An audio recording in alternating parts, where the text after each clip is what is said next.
Hi friends, welcome back to Moni spicy kitchen. இன்னைக்கு நாம என்ன ரெசிபி பார்க்க போறோம்னா, சம்மர் டைம்ல ரொம்ப ரொம்ப சில்லுன்னு இருக்கக்கூடிய உடம்புக்கு குளிர்ச்சி ஏற்படுத்தக்கூடிய கம்பு கூழ் எப்படி செய்யலாம்னு தாங்க பார்க்க போறோம். இது ஒரு இம்யூனிட்டி பூஸ்டர்னு கூட சொல்லலாம்.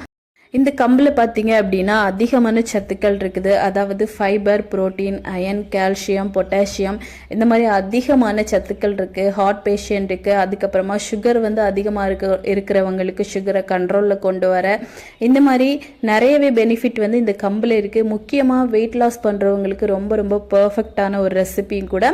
வெயிலுக்கு இதமாக குளிர்ச்சி ஊட்டும் உடம்புக்கு. ஸோ கண்டிப்பாக இந்த கூழ் எல்லாருமே செஞ்சு பார்க்கலாம். இப்போ வாங்க இது எப்படி செய்யலாம் அப்படிங்கிறத டீட்டெயிலாக பார்த்துடலாம். அதுக்கு முன்னாடி நம்ம சேனலுக்கு இப்போ தான் ஃபஸ்ட் டைமாக வாரீங்கன்னா மறக்காமல் சப்ஸ்கிரைப் பண்ணிடுங்க. அப்படியே கூட இருக்கக்கூடிய பெல் பட்டனையும் ப்ரெஸ் பண்ணுங்கள். அப்போ தான் நான் போடக்கூடிய நியூ வீடியோஸ் உங்களுக்கு நோட்டிஃபிகேஷனாக வரும். மறக்காமல் லைக் பண்ணுங்கள், ஷேர் பண்ணுங்கள். இப்போ வாங்க வீடியோக்குள்ளே போய் இது எப்படி செய்யலாம் அப்படிங்கிறத நம்ம பார்த்துடலாம். ஃபஸ்ட்டு இது பண்ணுறதுக்காக ஒரு மிக்சி ஜார் எடுத்துகிட்டு இதில் சரியாக அரை கப் அளவுக்கு நான் கம்பு எடுத்திருக்கேன். இதை நல்லா க்ளீன் பண்ணி நல்லா வாஷ் பண்ணி நம்ம கழுவி உணர்த்தி எடுத்து வச்சுருக்கோம். இது பார்த்தீங்க அப்படின்னா மொத்தமாக ஒரு 80 கிராம் அளவு இருக்கும். இப்போ இதை மிக்சி ஜாரில் போட்டு நல்லா பவுட்ரு பண்ணி எடுத்துகிட்டு வந்துடலாம். இது நல்ல மாவாக பவுடர் பண்ணி எடுக்கணும். அதாவது கொரகொரப்பாக இருக்கக்கூடாது, நல்ல நைஸாக இருக்கணும். இந்த அளவுக்கு நல்லா நைஸாக மாவாக பொடிச்சு எடுத்துகிட்டு வந்துடுங்க. பாருங்க, இந்த மாதிரி தான் இருக்கணும். இப்போ இதை நம்ம ஒரு சின்ன பவுலுக்கு மாற்றிடலாம். எல்லாத்தையுமே ஒரு பவுலில் மாற்றிடுங்க. மாற்றிட்டு எந்த கப்பில் நம்ம அளந்து எடுத்தோமோ அதே கப்புக்கு ஒரு கப் அளவு தண்ணியை விட்டு இதை நல்லா நம்ம கரைச்சி எடுத்து வச்சுக்கணும். அப்போ தான் நம்ம கூழ் காய்க்கும் போது கட்டிப்படாமல் இருக்கும். இது ரொம்ப முக்கியம். ஃபஸ்ட்டே இந்த மாதிரி நல்லா கலந்து எடுத்து தனியாக நம்ம மாற்றி வச்சிடணும். இந்த மாதிரி ஒரு ஃபோக்கோ, விஸ்கோ இல்லை ஸ்பூனோ வச்சு நல்லா மிக்ஸ் பண்ணி தனியாக மாற்றி வச்சிருங்க. இப்போ நம்ம இதை மாற்றி வச்சுட்டோம். இனிமே மண் சட்டியில் தான் நம்ம கண்டிப்பாக கூழ் ரெடி பண்ணணும். அது ரொம்ப முக்கியம். மண் சட்டியில் சரியாக 3 கப் அளவுக்கு நம்ம தண்ணி எடுக்க போகிறோம். எந்த கப்பில் அளந்தீங்களோ அதே கப்பில் அளவுகள் எல்லாமே எடுத்துக்கோங்க. 3 கப்பு தண்ணி. இதில் தேவையான அளவுக்கு உப்பு போட்டு இந்த தண்ணியை கொதிக்க விட்டுடலாம். இப்போ தண்ணி இந்த மாதிரி கொதி வர ஸ்டேஜில் நம்ம ஆல்ரெடி கரைச்சி வச்சுருந்தோம்ல கம்பு, அதை அப்படியே கொஞ்சம் கொஞ்சமாக விட்டு கட்டி எதுவும் இல்லாமல் இந்த மாதிரி கலந்து கொடுத்துட்டே இருக்கணும். தண்ணி சூடானதுக்கு அப்புறமா இது விட்ட உடனே கொஞ்சம் கொஞ்சமாக நல்ல கெட்டியாக ஆரம்பிக்கும். பாருங்கள், உங்களுக்கு பார்த்தாலே தெரியும்னு நினைக்கிறேன். இந்த மாதிரி நல்லா கெட்டிப்பட ஆரம்பிக்கும். மீடியம் ஃப்ளேமில் வச்சு நல்லா கலந்து கொடுத்துட்டே இருங்க. இது நல்ல பபிள்ஸாக வர ஆரம்பித்ததும் நல்லா வெந்துருச்சு அப்படின்னு அர்த்தம். இதை வேகாமல் எடுத்துட்டீங்க அப்படின்னா வயிறு வலி வர்றது கூட வாய்ப்பு இருக்குது. அதனால நல்லா இதை குக் பண்ணணும். அது ரொம்ப முக்கியம். இந்த மாதிரி நல்ல பபிள்ஸ் வந்ததுக்கு அப்புறமா நீங்கள் ஸ்டவ் ஆஃப் பண்ணிடுங்க. கிட்டத்தட்ட இது வேகிறதுக்கு ஒரு 10லேருந்து 15 நிமிஷம் எடுத்துக்கும். மீடியம் ஃப்ளேமில் வச்சு கிளறி கொடுத்துட்டே இருங்க.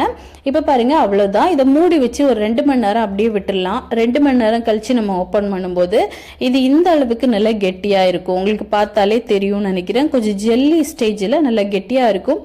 இப்போ இதில் நம்ம நார்மலான வாட்டர், இது மூழ்கிற அளவுக்கு தண்ணி விட்டுருங்க. விட்டுட்டு மூடி வச்சு இதை ஒரு நாள் நைட்டு மொத்தம் நம்ம ஊற விடணும். அது ரொம்ப முக்கியம். இந்த மாதிரி ஊறி வரும்போது இதில் அதிகமான சத்துக்கள் எல்லாமே நம்மளுக்கு கிடைக்கும். இப்போ தண்ணி ஊற்றி இதை மூடி போட்டு ஒரு நைட்டு மொத்தம் நம்ம ஊற விட்டுடலாம். ஒரு 8 மணி நேரமாவது கண்டிப்பாக ஊறணும். இப்போ பாருங்கள், 8 மணி நேரம் ஆகி நல்லா ஊறிடுச்சு. நான் ஆல்ரெடி கரைச்சிட்டு அந்த வீடியோ மிஸ் ஆயிடுச்சு. கை வச்சு அதுக்கப்புறமா நல்லா அந்த தண்ணியிலே நம்ம கரைச்சி எடுத்துக்கணும். இந்த மாதிரி எந்த கட்டியும் இல்லாமல் நல்லா கரைச்சி எடுத்துக்கோங்க. இந்த மாதிரி நம்ம கரைச்சி எடுக்கும்போது இதில் இடையிடையாக கட்டிகள் எதுவும் இல்லாமல் நல்ல தண்ணி மாதிரி நம்மளுக்கு கிடைக்கணும். இந்த அளவுக்கு நல்லா கரைச்சி எடுங்க. இப்போ இதில் சரியாக 1 கப் அளவுக்கு தயிர், நல்ல கெட்டியான தயிராக எடுத்திருக்கேன். 250 ml கப்பில் 1 கப் அளவு தயிர்.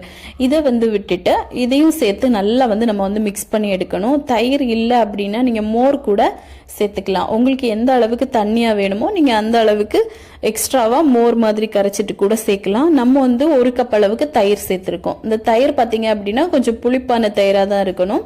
அதே சமயம் கொஞ்சம் கெட்டியான தயிராகவும் இருக்கணும். இப்போ இதை விட்டுட்டு நல்லா இந்த மாதிரி மிக்ஸ் பண்ணி கொடுங்க. இந்த தயிர் எல்லாமே பார்த்தீங்கன்னா இந்த கம்பு கூட நல்லா மிக்ஸ் ஆகணும்.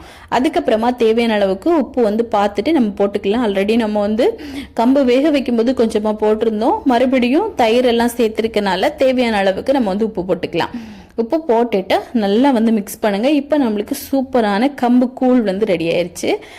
இந்த கூழுக்கு சைடிஷ் அப்படிங்கிறது ரொம்ப ரொம்ப முக்கியம். அது பர்ஃபெக்டாக இருந்துச்சு அப்படின்னா தான் டேஸ்ட் ரொம்ப நல்லா இருக்கும். சின்ன வெங்காயம், ஊறுகாய், அப்புறமா மோர் மிளகாய், பச்சை மிளகாய் வத்தல் வடகம் இது எல்லாமே பார்த்தீங்கன்னா ரொம்ப ரொம்ப பர்ஃபெக்டாக இருக்கும். அது மட்டும் இல்லாமல் இந்த கூழ் சாப்பிடும்போது எடையாக இது வச்சு சாப்பிட்டு பாருங்கள், அவ்வளோக்கு ஒரு எனர்ஜி பூஸ்டிங்காக கூட இருக்கும். ஸோ கண்டிப்பாக நீங்கள் எல்லாருமே இது உங்கள் வீட்டில் ட்ரை பண்ணி பாருங்கள். ட்ரை பண்ணி பார்த்துட்டு எப்படி வந்துச்சுன்னு மறக்காமல் கமெண்ட் பண்ணுங்கள். இதே மாதிரி இன்னும் நிறைய ஹெல்த்தியான ரெசிபிஸ் வேணும்னு நினச்சிங்கன்னா மோனி ஸ்பைசி கிச்சன் சேனலை சப்ஸ்கிரைப் பண்ணி வச்சுக்கோங்க. லைக் பண்ணுங்கள், ஷேர் பண்ணுங்கள். நெக்ஸ்ட் இன்னொரு வீடியோவில் உங்களை சந்திக்கும் வரை டேக் கேர், பாய்.